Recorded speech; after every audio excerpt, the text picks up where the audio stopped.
코로나 사태로 또다시 비대면 예배, 그래서 가정에서 예배를 드리게 되었습니다. 우리 하나님은 어디나 계시기에 어디서든 예배할 수 있습니다. 중요한 것은 우리가 예배할 때 하나님을 바르게 예배해야 한다는 것입니다. 특별한 상황에서는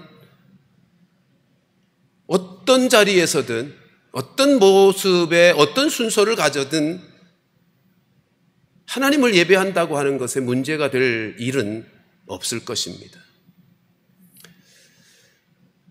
우리 하나님께서 예배의 날로 구별하신 이 날, 우리가 코로나 사태 때문에 집에서 예배를 드릴지라도 하나님이 받으심직한 바른 예배를 드려야 합니다. 저는 이번 코로나 사태로 말미암아 교회에서 다 함께 모여서 예배하지 못하고 집에서 예배를 드릴 수밖에 없는 상황 속에서 저는 예배의 본질을 깨닫고 경험하는 그런 기회들이 되었으면 좋겠습니다. 예배가 무엇인가? 예배는 어떻게 드려야 하는가? 예배는 누구에게 드리는 것인가? 예배의 본질을 깊이 깨닫는 그런 기회가 되고, 우리가 하나님 앞에서 어찌 살아야 되는지에 대한 우리가 습관처럼 그렇게 익숙하게, 그래서 의식도 없이 영적 깨어있음도 없이 그렇게 살았던 우리의 삶을 깨워서 영적 생명력을 회복하고 본질을 붙잡게 되는, 예배의 본질을, 신앙의 본질을 붙잡게 되는 그런 기회가 될 수 있게 되기를 주님의 이름으로 축원합니다. 꼭 그렇게 되었으면 좋겠어요. 우리 모두에게 하나님께서 그런 은혜를 주시려고 이 과정을 겪게 하심이 아니겠는가 하는 생각이 또 들고 또 들어요. 자, 오늘은 이제 7장의, 누가복음 7장의 말씀을 함께 살피게 되었습니다. 1절을 보시면 우리 예수님께서 모든 말씀을 마치셨다라고 하는 말이 나오죠. 여기서 모든 말씀을 마치신 후에라고 할 때 모든 말씀은 어떤 말씀이죠? 우리가 몇 주 살펴본 것처럼 평지수훈의 말씀을 마치셨다는 뜻입니다. 평지수훈의 말씀은 어떤 말씀인가요? 아주 간단하게 정리하면 이런 거죠. 하나님 나라가 어떤 나라인가? 예수님이 이 땅에 오셔서 성령으로, 강력한 성령의 은혜로 역사되어 시작된, 예수님이 오심으로 임한 하나님 나라는 어떤 나라인가 하는 것을 말씀하셨고, 또 하나는 그 하나님 나라의 백성은 어떻게 사는가 하는 것을 말씀해 주신 것이 평지복음입니다. 이런 거죠. 하나님 나라란 심령이 가난해서, 자신이 죄인인 줄 알아서, 그래서 하나님의 의에 줄이고 목마른 사람이 되어서 그렇게 하나님의 의를 구하고 심령이 가난하여 하나님을 찾는, 하나님의 은혜를 구하는 그 사람들에게 하나님께서 사죄의 은혜를 베푸시고 하나님의 의를 덧입혀 주시고 그에게 하늘의 은혜로 배부르게 하는, 영적으로 다시 힘을 얻게 하시는 그 은혜로 인하여 기뻐하는 나라, 그게 하나님 나라라. 그리고 그렇게 하늘의 은혜로 살면서, 세상 속에서 살면서 세상으로부터는 미움을 당하고 핍박을 받지만 오히려 그것 때문에 기뻐하면서 풍성한 하나님의 나라를 이루어 나가는, 원수도 사랑하면서 살아가는 그런 나라가 하나님 나라라는 것이죠. 그리고 그 하나님 나라를 살아가는 하나님 나라의 백성들은 어떻게 사는 거라고요? 조금 전에 말씀을 드린 것처럼 사랑하며 사는 거예요. 한마디로 정리하면 아버지 하나님이 자비하신 같이, 하나님 아버지가 자비하신 같이 우리도 자비함으로 긍휼과 사랑을 베풀면서 살아가는 것이 하나님 나라에서 살아가는 하나님 나라의 백성의 삶이다. 그것이 평지수훈에서 말씀하신 그 모든 말씀이에요. 그 말씀을 마치신 이후에 예수님께서 다시 갈릴리의 가버나움으로 들어가셨습니다. 자, 가버나움에 들어가셔서 일어난 첫 번째 일을 누가가 기록하고 있는데 그 주인공이 백부장입니다. 여러분, 저는 오늘 이 말씀을 준비할 때 이 백부장을 통해서 우리 주님은 평지복음에서 말씀하신 그 삶이 어떻게 이루어지는가를 보여주는 모델로서 제시하고 있는 사람이다라고 하는 것을 깨달았습니다. 하나님 나라가 어떤 나라고 그 나라에서 살아가는 하나님의 나라의 백성은 어떤 모습으로 사는 것이다를 본으로 모델로 보여주신 인물이 백부장이에요. 근데 백부장은 이방인이잖아요. 그러니까 누가복음을 쓴 누가는 아주 중요한 의도를 가지고 있음이 분명합니다. 누가복음의 수신인은 이방인들이거든요. 이방인의 구원을 위해서 쓰여진 것이 누가복음이거든요. 그러니까 지금 이렇게 하고 싶어 하는 거죠. 예수님이 이 땅에 오셔서 이루어지기 시작한 그 하나님 나라, 그리고 그 하나님 나라의 백성들은 너희 이방인들에게도 열려있는, 너희들도 예수 안에서 하나님 나라를 누릴 수 있는 축복의 은혜가 있다 하는 것을 아주 분명하게 확인시켜주고자 하는 의도 속에서 이 백부장 이야기가 첫 번째로 등장하고 있는 것입니다. 자, 이제 저는 오늘 이 백부장에 대하여 함께 살피려고 하는 것이에요. 제가 말씀을 준비하면서 이런 소원이 생겼어요. 나도 백부장과 같은 사람이 되었으면 좋겠다. 왜냐하면 한마디로 말하면 9절에서 본 것처럼 예수님이 놀랄 정도의 사람이거든요. 여기 놀라다고 하는 표현은 감동을 받았다는 뜻이에요. 그러니까 예수님이 감동을 받을 만한 사람이었다는 거예요. 이게 얼마나 귀해요. 예수님의 마음에 감동을 줄 수 있는 사람이 되고 싶은 마음이 간절하단 말이에요. 그럼 도대체 백부장이 어떤 사람이길래 예수님의 마음이 감동을 받았는가? 두 가지요. 하나는 오늘 두 가지를 살피려고 하는데, 하나는 백부장의 인격이고요, 또 하나는 백부장의 믿음입니다. 우리 2절 3절 말씀을 같이 한번 읽어보십시다. 시작. 어떤 백부장의 사랑하는 종이 병들어 죽게 되었더니 예수의 소문을 듣고 유대인의 장로 몇 사람을 예수께 보내어 오셔서 그 종을 구해 주시기를 청한지라. 여러분, 2절에 보면 이 백부장이 자기의 근데 사랑하는 종이라고 되어 있어요. 그 종이 병들어 죽게 되었어요. 여러분, 여기 종이라고 하는 단어는 둘로스라고 하는 단어로 노예를 의미하는 단어입니다. 이 백부장의 인격을 우리가 확인할 수 있는 표현 중에 하나가 사랑한다는 것입니다. 그러니까 백부장의 인격은 어디서 드러나냐면 종을 사랑하는 데서 우선 드러납니다. 여러분, 당시에 이 둘로스, 종이라고 하는, 노예라고 하는 존재는 사람 취급받지 못했어요. 바로 그 당시에 저술가인 바로라고 하는 사람이 있는데요, 그가 쓴 책을 보면 농업과 관련된 책을 썼는데 그 사람의 표현이 이렇게 되어 있습니다. 농업에 사용되는 도구를 세 가지로 구분했어요. 첫째, 말할 수 있는 도구. 두 번째, 말하지 못하는 도구. 세 번째, 소리 없는 도구. 여러분, 이 표현의 의미를 여러분들 생각하셨나요? 말할 수 있는 도구가 누구겠어요? 노예요. 말 없는 도구는요, 짐승이요. 소리 없는 도구는요, 낫과 호미와 수레 같은 거예요. 그러니까 무슨 말이냐면, 그 시대에는 노예라고 하는 존재는 수레와 같은, 소와 같은, 그저 내의 일을 위해서 필요한 도구일 뿐이었다고요. 근데 그를 사랑했대요. 여기서 사랑했다는 단어가 소중히 여겼다, 존중히 여겼다는 뜻이에요.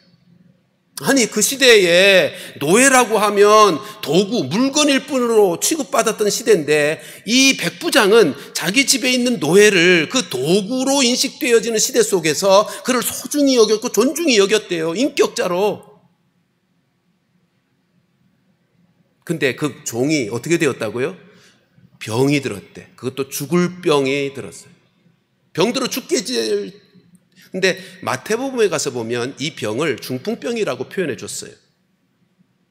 그러니까 중풍병이 걸려서, 중풍병은 요즘도 힘든 병이잖아요. 근데 생각해 보세요. 노예가 중풍병에 들었다. 그러면 도구로서 아무런 의미가 없잖아요. 용도 폐기해야 될 대상 아니에요? 이제는 고추장스럽기만 한 대상이라고요. 그런데 그런 종을 사랑해서 유대인 장로들을 통해서 예수님께 사람을 보내어서 고쳐주시기를 청하고 있는 거예요. 참 얼마나 귀해요.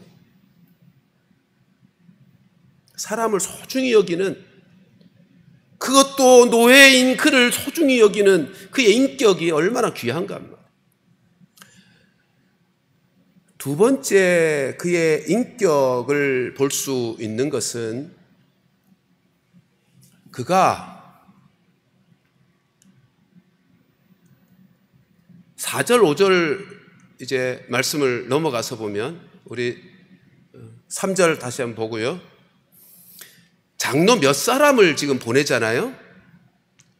우리 이런 생각할 수 있죠. 아니, 자기가 직접까지 왜 장로를 보내? 그리고 6절 가서 보면 예수님께서 이제 가까이 와요, 집으로. 그럴 때도 자기가 직접 나가지 않고 벗을 내어 보내요.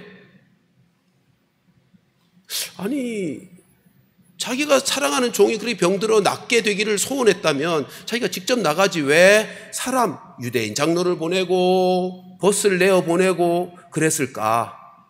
어떻게 보면 교만하게 보이기도 해요. 근데 그게 아니고요. 로마의 백부장이면 어쨌든 이방인이잖아요. 그러니까 그 시대는 일반적으로는 유대인과 이방인은 상종하지 않았어요. 그러니까 자기 집에 들어오는 건 더더군다나 있을 수 없는 일이죠. 유대인의 이방인의 집에 들어가는 거. 그러니까 지금 이 상황은요, 오늘 본문에서 보는 백부장의 행동은 교만함에서 나오는 행동이 아니고요, 배려하는 차원에서 보이는 행동입니다. 혹이라도 예수님, 유대인이신 예수님이 자기 때문에 오해를 받고 어려움을 겪을 수 있으니까 결례를 범하지 않게 되기 위해서 예수님을 자기가 직접 만나지 않고 자기 집에 들어오지 못하게 지금 막고 있는 거예요. 그러니까 상대를 배려하는 고상한 인격을 가지고 있는 거죠.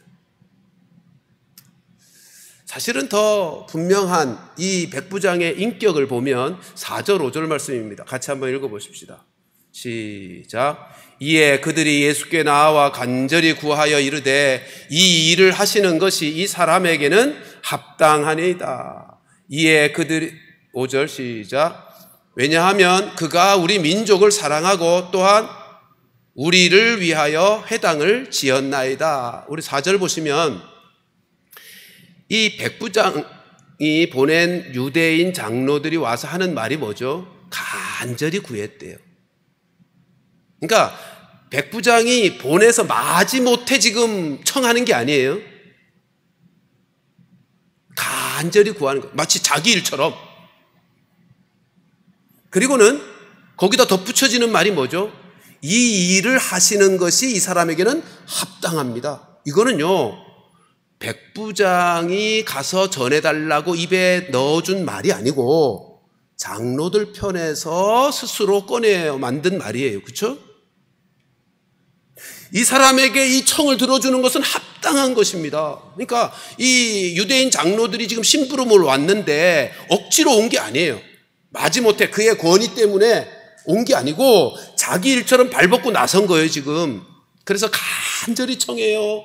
그리고 이 일은 청한 대로 해드리는 것이 합당하다고 하는 거예요. 여러분, 로마 군인과 유대인 장로는 이렇게 친밀할 수 있는 관계가 아니잖아요. 조금 전에 말씀드렸듯이 유대인과 이방인들은 함께 상대도 안 한다니까요. 근데 이 관계를 보면, 이 말씀을 통해서 우리가 느끼는 두 관계를 보면 얼마나 친밀해요. 얼마나 신뢰관계 있어요. 그렇지 않습니까?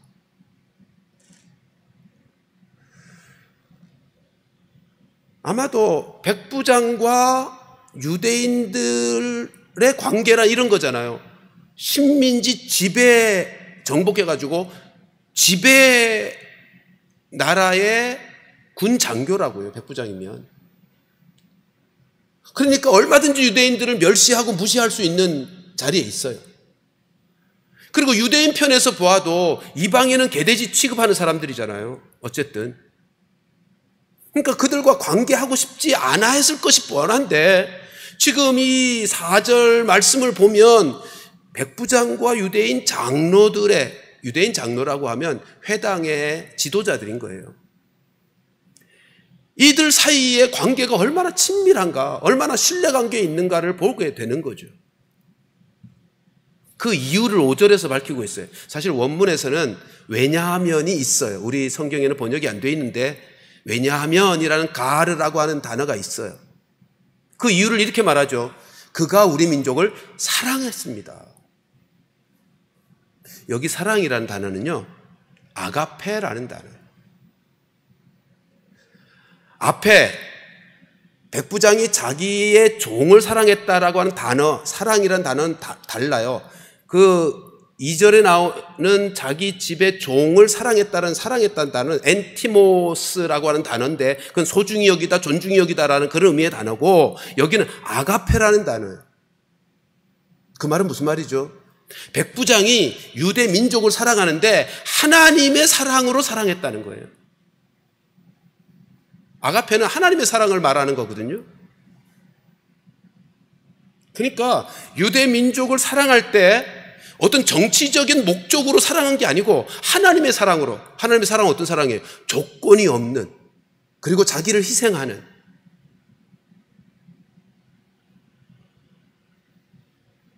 그러니까 지금 이 백부장이 보여준 그 사랑으로 인해서 유대 장로들이 감동을 받는 거예요. 유대 민족을 사랑하기 때문에 뭐 했다고요? 회당을 지어줬대요. 여러분, 회당은 유대인들에게는 생명과 같은 공간입니다. 회당이란 유대인들에게 예배 처소고요, 회의의 처소고요, 유대인들이 함께 모여서 회의하는 교제의 처소고요, 교육의 처소예요. 그러니까 제가 언젠가도 말씀드렸지만 지금도 유대인은 세계 어디에 흩어졌든지 전통적인 유대인들은 10명 이상만 모이면 회당을 지어요. 그게 중심이니까 언제나. 근데 그걸 지어준 거예요. 그러니까 사랑하니까 유대인에게 가장 필요한 것을 해결해 주는 거죠.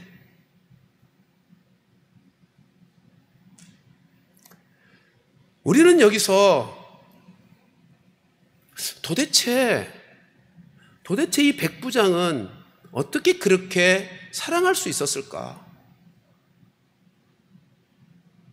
여러분, 백부장이 그렇게 자기의 종을, 노예, 물건 취급받는 그 시대 속에 그 노예를 소중히 여기고 인격자로 존중히 여긴 그 모습, 그런 삶의 태도, 그리고 유대인들, 자기가 지배하고 있는 식민지 백성인 그들을 그렇게 사랑하고 희생적으로 그들을 도와주고, 여러분, 그런 삶의 태도가 어디서부터 비롯되었겠어요? 그건 로마의 가르침에서 비롯된 것일 수가 없어요. 그건 하나님의 말씀의 가르침에서 배운 거예요. 네? 하나님의 형상으로 지음받은 모든 인생은 소중하다, 존중의 여김을 받아야 된다라고 하는 하나님 말씀의 가르침 때문이고, 직전에서는 여러분 오늘 3절에 이런 표현 있잖아요. 예수께 대한 소문을 듣고 그랬는데, 그러니까 백부장이 예수님에 대한 소문을 다 들었어요. 예수님의 능력의 소문도 들었고요. 예수님의 평지 복음에 대한 소문도 다 들었고요. 그리고는 이 백부장의 마음속에는 예수님의 가르침을 따라서 지금 행동하고 있는 거예요. 결코 로마의 가르침으로 말미암아 나타난 삶의 모습이 아니고요. 하나님의 말씀, 회당을 지어준 거 보면 이미도 유대인들과 교제하면서 구약의 말씀들을 배웠고 하나님을 섬기는 백부장인 게 분명해요. 그러니까 말씀의 가르침으로 배운 삶의 자세요, 태도고, 산상순 그리고 평지 복음에서 전해준 예수님의 가르침을 따라서 지금 살고 있는 거예요. 여러분, 믿음에 있어서 빼어놓을 수 없는 요소가 뭐냐 하면 사람을 사랑하는 거예요. 이웃을 사랑하는 거예요. 소중히 여기는 거예요. 우리가 잘 알다시피 마태복음 22장 가서 보면 한 율법사가 예수님께 나와서 질문하죠. 계명 중에 어느 계명이 제일 큽니까? 그랬더니 예수님께서 뭐라고 대답하시죠? 22장 37절로 40절 말씀 우리 이어서 같이 읽어보십시다. 시작. 예수께서 이르시되 네 마음을 다하고 목숨을 다하고 뜻을 다하여 주 너의 하나님을 사랑하라 하셨으니 이것이 크고 첫째 되는 계명이요 둘째도 그와 같으니 네 이웃을 내 자신과 같이 사랑하라 하셨으니 이 두 계명이 율법과 선지자의 강령이니라. 여러분 39절에 둘째는 이와 같다라고 하는 말씀이에요. 둘째도 이와 같다. 이게 무슨 말이에요? 첫째 계명하고 똑같은 것, 하나단 말이에요. 하나님 사랑과 이웃 사랑은 하나다는 거예요. 제가 언젠가 저희 은사님이 했던 표현을 다시 한번 말씀드리면 하나님 사랑과 이웃 사랑은 상호 침투적이란 말이에요. 하나님 사랑하는 것만큼 이웃 사랑이 이루어진다는 거예요. 이 율법사가 예수님께 던진 질문이요. 어느 계명이 제일 큽니까? 쉽게 말하면 하나님의 말씀 중에 어느 말씀이 가장 중요합니까? 라는 거잖아요. 그게 뭐라고요? 사랑이요. 하나님 사랑하는 것처럼 이웃을 사랑하는 거예요. 지금 이 백부장은 이웃을 사랑하는 인격을 가지고 있었어요. 자기가 얼마든지 무시하고 멸시하고 없이 여김을 해도 누가 뭐라 그럴 사람이 없을 그 노예도 그렇게 소중히 여겼어요. 그를 사랑했어요. 그를 치료하고 싶어서 그가 아파할 때 자기도 아파하고 그 노예가 힘들어 중풍병으로 고통받고 있을 때 불쌍히 여기는 마음으로 그를 치료해 주기를 원하고 있단 말이에요.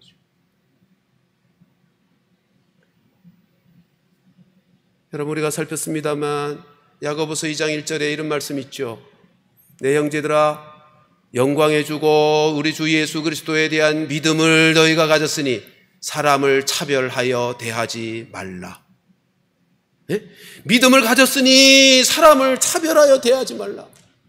8절 9절에 건너가면 이렇게 되어 있습니다. 같이 읽어보십시다. 시작. 너희가 만일 성경에 기록된 대로 내 이웃 사랑하기를 내 몸과 같이 하라 하신 최고의 법을 지키면 잘하는 것이거니와 만일 너희가 사람을 차별하여 대하면 죄를 짓는 것이니 율법이 너희를 범법자로 정죄하리라. 여러분 사람을 사랑하는 것, 차별하지 않고 무시하지 않고 없이 여기지 않는 것, 그게 믿음이라고 말씀하고 있어요. 오늘 본문에서 예수님이 감동받은 두 가지 중에 하나가 이거예요. 이걸 믿음이라 말씀하고 있다고요.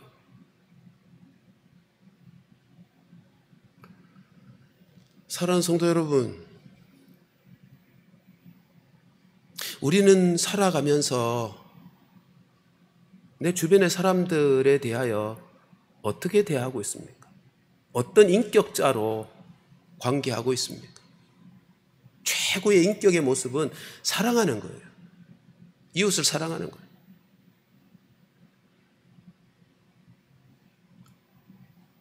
웨이터 법칙이라고 하는 것이 있습니다. 웨이터 법칙이란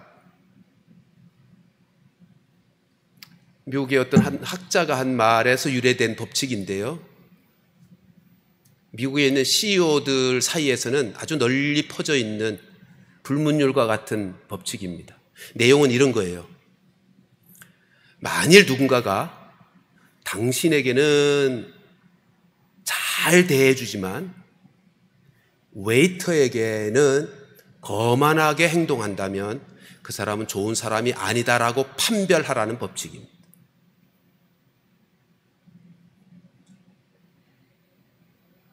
그러니까 CEO들, 그러니까 최고 경영자들, 회사 최고 경영자들이 자기 회사의 어떤 중요한 임원을 선정할 때 식사를 하는 거죠, 같이. 식사를 하는데 여러분 한번 생각해 보십시오. 그 임원으로 이제 발탁되어질 대상이 회장에게는 얼마나 잘하겠어요? 사장에게는 얼마나 잘하겠어요? 예의를 갖추고 잘 대하겠죠. 근데 그로 하여금 웨이터를 대하는 행동을 보라는 거죠. 사장이요 회장인 자기에게는 잘 대하지만 웨이터에게 거만하게 대하는 사람이 있다? 그러면 그 사람은 임원으로 뽑지 말라는 거예요. 왜냐하면 이 다음에 회사에서도 자기 아랫사람을 똑같이 그렇게 무시하고 업수위 여기며 행동할 것이 뻔하니까 그런 사람은 뽑으면 안 된다는 거예요. 그게 웨이터 법칙. 여러분 세상 사람들도 사람들을 살필 때 그런 걸 살핀다고요. 믿음이란 무엇인가 하면 우리가 사람을 얼마나 사랑하고 어떻게 사랑하는가로 드러난다는 거죠. 만약 우리가 살아오면서 지난날 사람들을 무시하거나 무례하게 행동했거나 그들에게 함부로 대한 것이 있다면 우리 회개해야 합니다.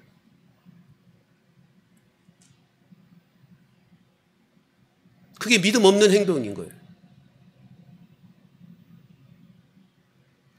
하나님에게 잘못했다면 하나님께 회개할 일이고 사람에게 잘못했다면 그 사람에게 잘못했다고 사과해야 되는 것이 해결책이겠죠. 그리고 돌이켜야죠. 사랑하는 성도들이여, 우리가 인생을 살아가면서 나는 다른 사람들을 대할 때 어떻게 대하고 있는지를 살펴보십시다. 그것이 예수님이 지금 놀라고 기이 여기고 감동받은 믿음의 한 면이라고요. 그리고 우리 하나님께서 기뻐하시는 삶의 태도라고요. 백부장은 도구처럼 물건처럼 취급받던 노예를 그것도 병들어 죽을 병들어서 이제는 폐기 처분해야 될 대상인데도 그를 사랑해서 살려내고자 예수님의 소문을 듣고 유대인 장로를 보내어 살려내고 싶어하는 거예요. 사람을 소중히 여기는 거예요. 그리고 자기가 지배하고 있는 그 유대 민족을 사랑하여 그들의 필요를 채워주고 있는 거예요. 우리 모두도 우리 주변의 사람들, 나와 관계하는 사람들, 그것이 가족일 수도 있고 직장의 동료일 수도 있고 교회 성도들 수도 있고 내 동네의 이웃일 수도 있는데 그들을 관계할 때에 그들의 신분과 상관없이 그들의 배움의 정도에 상관없이 그들의 소유와 상관없이 그들의 지식과 그들의 권세와 상관없이 우리 모두 이 백부장처럼, 아니 주께서 말씀하신 산상수훈 평지 복음의 말씀을 따라서 우리도 사람을 소중히 여기고 사람을 사랑하고 저들의 필요를 채워주고 배려하고 그럴 줄 아는 사랑의 태도로 삶을 살아내는 참된 믿음의 성도들이 다 될 수 있기를 주님의 이름으로 축원합니다. 두 번째는 백부장의 믿음입니다. 백부장의 믿음도 세 가지로 살펴보려고 합니다. 첫째는 백부장이 유대인의 회당을 지었다는 것입니다. 여러분, 회당을 아까 설명드렸습니다만 회당을 지었다는 것은 유대인의 예배의 초소를 지어주었다는 거잖아요. 그건 단순히 그저 그들의 필요를, 정치적인 목적을 가지고 그들의 필요를 채워준 것일 수가 없어요. 백부장은요, 이미도 하나님을, 그리고 하나님을 예배하는 것이 얼마나 귀한 것인지를 알고 예배의 초소를 지어준 것입니다. 여러분, 표현을 보세요. 지금 백부장이 유대인의 몇 명을 사랑했다고 표현하지 않고 오늘 본문은 유대 민족을 사랑했다고 표현하고 있어요. 왜 유대 민족을 사랑했을까요? 하나님의 구별된 언약 백성이니까. 하나님을 예배하는 백성의 귀함을, 제사장 민족에 대한 소중함을 이 백부장은 알게 된 거예요. 두 번째는 6절 말씀에 보면 이 백부장이 예수님을 뭐라고 부릅니까? 주여라고 부릅니다. 여러분, 이 주라고 하는 호칭은 어떨 때 쓰는 거죠? 그 당대에는요, 노예가 주인을 향하여 사용되는 단어이기도 했고요, 백성들, 로마에 지배하는 모든 백성들이 황제를 부를 때 사용하는 단어이기도 했고, 또 하나, 하나님의 언약 백성들이 하나님을 부를 때 사용하는 단어였다고요. 자, 그러면 백부장이 지금 예수님을 향하여 주여라고 부른다면 그 의미가 뭐겠어요? 백부장은 노예도 아니잖아요. 그리고 로마의 군인 백부장으로서 지금 황제를 의미하는 것도 아니잖아요. 그러면 딱 하나죠. 예수님을 하나님으로 인정하고 있는 거예요. 그렇게 말할 수밖에 없는 이유 중에 하나가, 여러분 7장 6절에 가보면 주여라고 하면서 뭐라 그러죠? 수고하지 마옵소서, 내 집에 들어오는 것을 내가 감당할 수가 없습니다. 그리고 7절에 가서 보면 내가 당신에게 나아가는 것도 감당할 수가 없습니다라고 고백합니다. 이게 도대체 어떤 의미의 고백입니까? 여러분, 이 고백, 내가 주님이 우리 집에 들어오는 것도 내가 감당이 안 되고 내가 주님께 나아가는 것도 감당이 안 된다, 이 고백을 읽으면서 생각나는 성경 구절들 없습니까? 세리가 성전에 올라가서 기도하던 장면 연결되지 않습니까? 세리가 어떻게 기도하죠? 예? 얼굴을 들지도 못하고 엎드려서 가슴을 치면서 하나님 앞에, 하나님, 나는 죄인입니다, 나를 불쌍히 여겨주옵소서라고 소리치잖아요. 아니, 우리가 누가복음 살펴온 대로 5장 8절에서 베드로가 예수님 앞에서 뭐라고 고백하죠? 나를 떠나소서, 나는 죄인으로소이다. 여러분, 지금 이 백부장이 하는 고백이 그 고백과 다를 게 뭐가 있어요? 주님이 내 집에 들어오는 것을 내가 감당할 수가 없고요, 내가 주님 앞에 나아가는 것조차도 감당이 안 됩니다. 베드로가 고백한 나를 떠나달라고 하는 것과 똑같은 고백이에요. 왜요? 자기가 죄인임을 알았어요.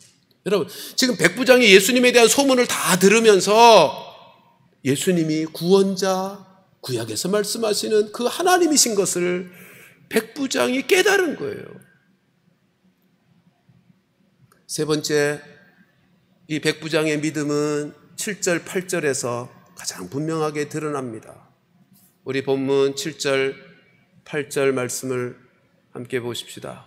같이 읽습니다. 시작. 그러므로 내가 주께 나아가기도 감당하지 못할 줄을 알았나이다. 말씀만 하사 내 하인을 낫게 하소서. 나도 남의 수하에 든 사람이요, 내 아래에도 병사가 있으니 이더러 가라 하면 가고 저더러 오라 하면 오고 내 종도로 이것을 하라 하면 하나이다.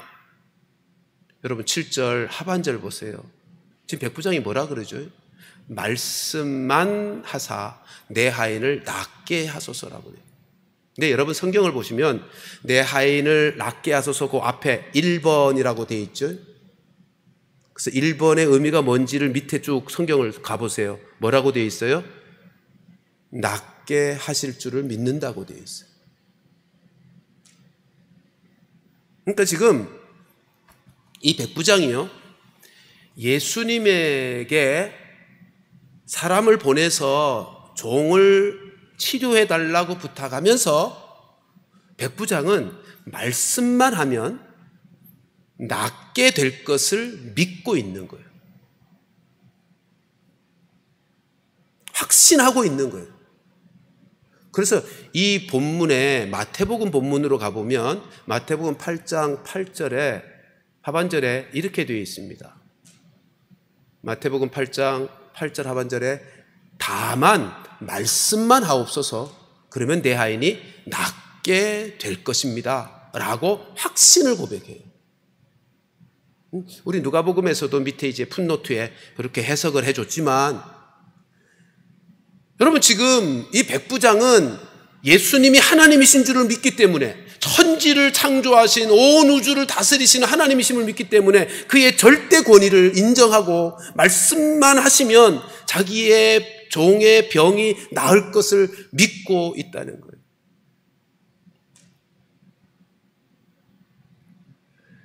여러분 참 이 믿음이 얼마나 대단해요. 그래서 지금 9절에 보면 예수님이 놀라시잖아요. 9절 말씀에 예수님이 놀라서 요 표현 놀랍게 여겼다는 표현이 이전 번역은 어떻게 되어 있는지 아십니까? 기이히 여겼다 이렇게 되어 있어요. 기이히 여겼다는 게 어떤 뜻이에요? 예상치 못했다는 거예요. 희귀하다는 거예요. 아까 말씀드린 것처럼 예수님이 감동을 받을 만큼 이 일은 기이한 일이에요. 그러니까 말씀만 하시면 내 종이 낫겠습니다. 예수님의 말씀에 대한 믿음이 얼마나 분명해요. 그래서 오늘 본문의 8절에 그 자기가 믿는 믿음을 어떻게 표현하고 있는지 8절 말씀 보면 이렇게 되어 있죠. 나도 남의 수하에 든 사람이요 내 아래에도 병사가 있는데 내가 가라 하면 갑니다. 그렇잖아요. 지금 이게 군대 장관으로서 늘 경험하고 살아가는 거잖아요. 병사 야 와 하사 이리 와 그러면 하사가 뛰어와야죠. 가 그러면 가는 거예요. 그러니까 지금 백부장으로서 자기가 군대에서 늘 경험하는 이 삶의 실상을 예수님이 어떤 분이시길래요? 하나님이신 분이니까. 모든 우주를 다스리시는 하나님이신데 내가 군대 백부장으로서 내 수하에 있는 병사에게 가라 그러면 가는데 만유의 주 되신 그분께서 질병에게 너 떠나 그러면 떠날 것에 대해서 분명하게 믿고 있단 말이에요. 얼마나 단순해요. 얼마나 명료해요. 이게 얼마나 부러운지요. 우리도 믿음이 좀 이렇게 단순하고 명료했으면 좋겠어요. 근데 우리는 좀 복잡하잖아요. 믿음이 믿는 것 같은데 안 믿는 것 같아. 우리는 얼마나 복잡한지 몰라요.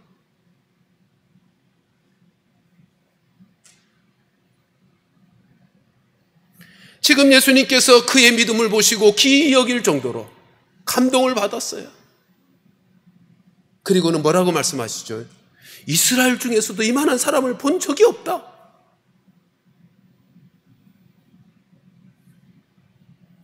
최고의 칭찬 아닙니까? 최고의 칭찬이에요.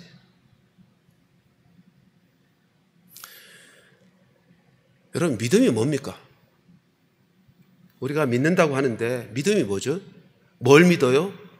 어떻게 믿어요? 말씀을 믿는 거예요. 믿는다 그럴 때 믿는 내용은 말씀을 믿는 거예요. 그럼 어떻게 믿어요? 믿은 대로 행하는 거죠. 여러분 지금 예수님이 이 백부장을 통해서 믿음의 감동을 받은 이유는 말씀을 믿기 때문이고 그리고 말씀을 믿는데 말씀을 믿은 대로 행동하고 있기 때문이에요. 보세요. 지금 예수님은 말씀만 하시면 병이 나을 것. 백부장이 다 소문 들었거든요. 베드로의 장모를 치료할 때도 말씀으로 떠나라 그러니까 열병이 나아갔던 거 소문 다 들었어요. 예? 안식일 날 손 마른 자 치료하는 것도 말씀으로만 치료한 거 다 들었어요. 그렇기 때문에 아무리 안타까워도 예수님 오셔서 내 종을 만져주셔서 치료해 주세요라고도 하지 않아요. 자기가 믿는 대로 말씀만 하세요. 그러면 치료될 거예요. 확신하고 있는 거. 그리고 우리가 앞에서 한 것처럼 하나님의 말씀, 하나님의 언약 백성들, 하나님 나라의 백성들은 어떻게 사는가에 평지복음을 통해서 전해준 그대로 그가 지금 실천하고 있잖아요. 말씀대로 실천하고 있잖아요. 업수히 여기지 않고 종을 소중히 여기고 그가 아파할 때 함께 아파하면서 그를 치료해 주기를 소원하고,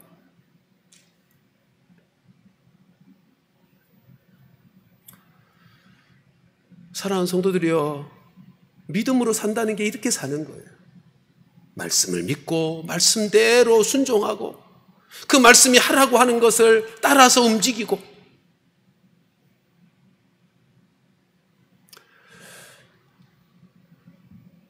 여러분, 어느 한 뱃사공이 저 작은 강을 사람 태워서 건네는 뱃사공이 노를 저어서 사람을 저쪽으로 옮겨가고 있는데, 그가 젓는 노에는 글씨가 쓰여져 있었어요. 한 노에는 믿음이라고 쓰여져 있고 한 노에는 실천이라는 단어가 쓰여져 있었어요. 한참 노젓고 가고 있는 중에 손님이 그 뱃사공에게 묻습니다. 그게 어떤 의미입니까? 그랬더니 이 뱃사공이 말로 대답하지 않고는 믿음이라고 쓰여진 오른쪽 노만 계속 쳤습니다. 어떻게 되겠어요? 잘 아실 것처럼 그 자리에서 뱅뱅 돕니다. 네? 조금 있다가는 실천이라고 쓰여진 왼쪽 노만 계속 쳤습니다. 그 역시 어떻게 되겠어요? 반대 방향으로 계속 뱅글뱅글 맴돌죠. 그러더니 다시 양손에 노를 잡고는 저었습니다. 그러자 배가 다시 앞으로 전진해 나아갔습니다. 아무 소리도 하지 않고 뱃사공이 그 손님을 향해서 웃음을 지었습니다. 여러분, 우리의 믿음이라고 하는 것이 그런 거예요. 믿는다고 하지만 실천이 없으면 믿음의 진보가 없어요. 신앙의 진보, 삶의 진보가 없다고요. 그냥 거기서 맴도는 거예요. 실천만 해가지고도, 하나님과 아무 상관없이 실천만, 삶만 그렇게 살아도 그건 아무런 관계가 없는 거죠. 행함이 없는 믿음은 그래서 죽은 것이라고 하는 거죠. 행함이 없는 믿음은 그 말씀을 따라서 믿음의 행함이 있어야 믿음의 진보도, 삶의 진전도 있는 거지.